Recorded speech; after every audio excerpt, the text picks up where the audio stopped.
Hello everybody, so today we're going to talk about fractions. Okay, here it is, that's the title up here. Fractions, what they are, definitions. We're going to talk about some examples. Hopefully we're going to talk about how we can represent fraction in terms of the pictorial representation and some different terminology when it comes to fractions. So first thing first, what is a fraction? The very most common definition is basically part of a whole. And part of a whole means part of one. Okay, so usually we compare that to one, number one. So one represents the whole fraction. Okay, so this is one, by the way. One, number one. Okay, and simple as that. And the way we write fractions, we need to know the components of fractions. So what does that mean? The components of fractions, there are two components of them. One is the numerator, the other one is the denominator. And the way you write it, the form of a fraction looks like, always should look like, numerator is on the top,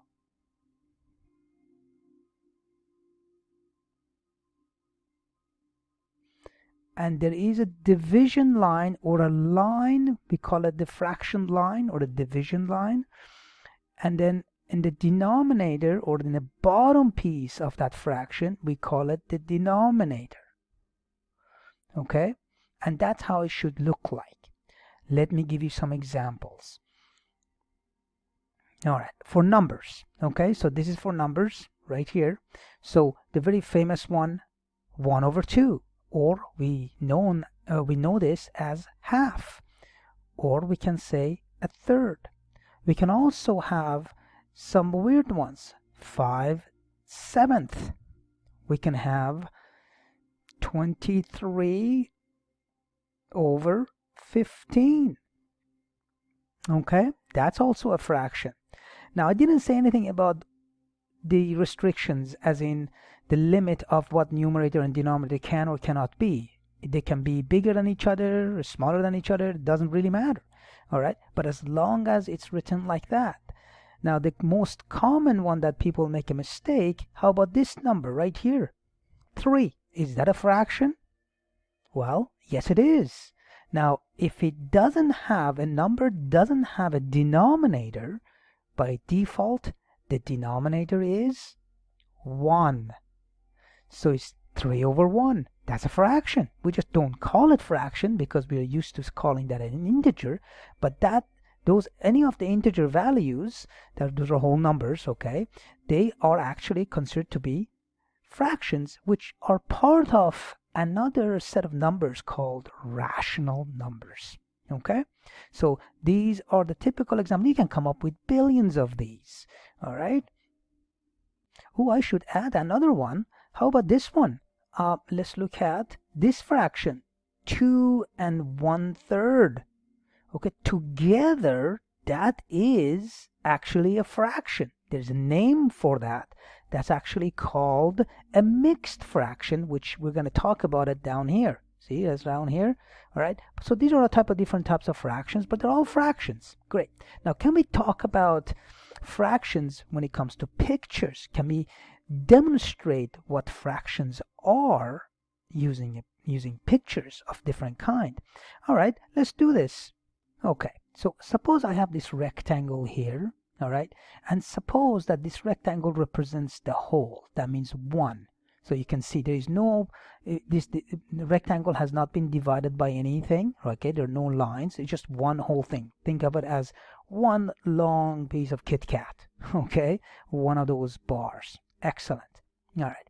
Now, this represents the entire thing. Okay, this entire thing represents 1, which is the whole number, the whole thing. Okay, that's 1. Now, the moment we start breaking it into equal pieces, depending on what the size of those pieces are, those pieces will represent a fraction. So for example, if I say, let's cut this in half completely, like perfectly. I'm right now eyeballing it. All right. Let's suppose we want to know what part of this whole is this shaded area. Okay, since both of these two pieces, okay, the right hand side that is not shaded and the left hand side that is shaded, they're together represent a whole.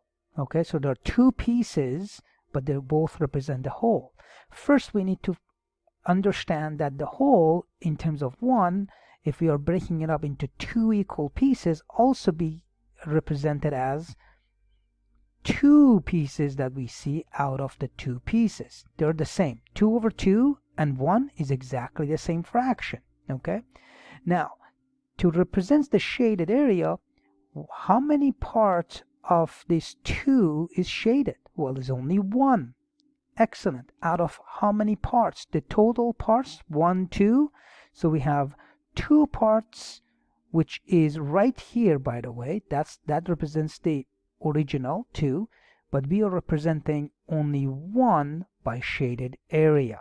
So this shaded area represents 1/2 of the whole rectangle. Okay, now we can continue that. We can actually do different partitions. That means we can break that bar, that rectangle, into 3 equal pieces, and if we do that, that will be each, and we shade one part of those 3, then that will be 1/3. Okay, let's look at this. So this is now the whole thing is 1. Okay, but this time let's shade, and there are 3, remember, 3 equal rectangles I created out of the whole thing. They're all equal to each other. Okay, now what part of the whole thing this shaded area is being represented by? Well, there are 3 equal pieces, so the denominator represents the whole 3. Okay, 3 pieces for the whole thing, and the top is the shaded part, which is 1 out of 3 is being shaded. Okay, what if I would have shaded 2 of them? So not only that one, but that as well. What fraction is this? Okay, what part of the whole is that? Well, that is again, out of the 3, how many equal part being shaded? 2. So that would be 2/3. All right, and the magical thing is that when you shade the entire thing, okay, and remember, this represents the whole thing. Now if you want to include the 3 parts in there, so you have 3 parts, and out of the 3 parts, all of them they're shaded, they're part of the whole thing, so that would be 3 out of 3, which is the whole thing is 1. And by the way, in terms of the algebraic operation, what is 3 divided by? Remember, this line, this fraction line, is a division line. So what is 3 divided by 3? That's 1. Okay, simple as that. Okay, and the last piece is the 3 different fractions type we have. One is a proper fraction. With a proper fraction, the numerator, which is the top number, is smaller than the denominator. Okay, so 1/2, you can have 2/3, you can have 4/7, you can have 121 divided by 122. As long as the top value of the fraction, the numerator, is smaller than the denominator, that's called a proper fraction. For the improper fraction, is the top value is bigger than the denominator. The numerator is bigger. So something like this. Something like this. Okay? Something like that. Okay? 29 over 20, 13 over 11, and so forth and so on. You can come up with many of them. Okay? And we call them improper fractions or proper fractions. To be honest, you know what? These are silly terminologies that people come up with. But really, as long as you know what they are, because they do show up. I'm not sure the extent of usage of these, to be honest, in the last 35 years of doing mathematics. For me, proper fractions, improper fractions, doesn't really matter as long as I know what they are. That's the most important thing. What do they represent? That's what matters. Mixed fractions are the ones that you have basically once you change the improper fraction to a proper fraction, you have a number in front. So it would be like 2 1/2. That's called a mixed fraction. 3 5/7. Okay, and remember when you do the mixed fraction, the actual fraction piece right here, which is like in this case 1/2, it should be a proper fraction. Okay, 12 and 131 over 140. Okay, something like that. All right, and so on and so forth. Okay, that is it.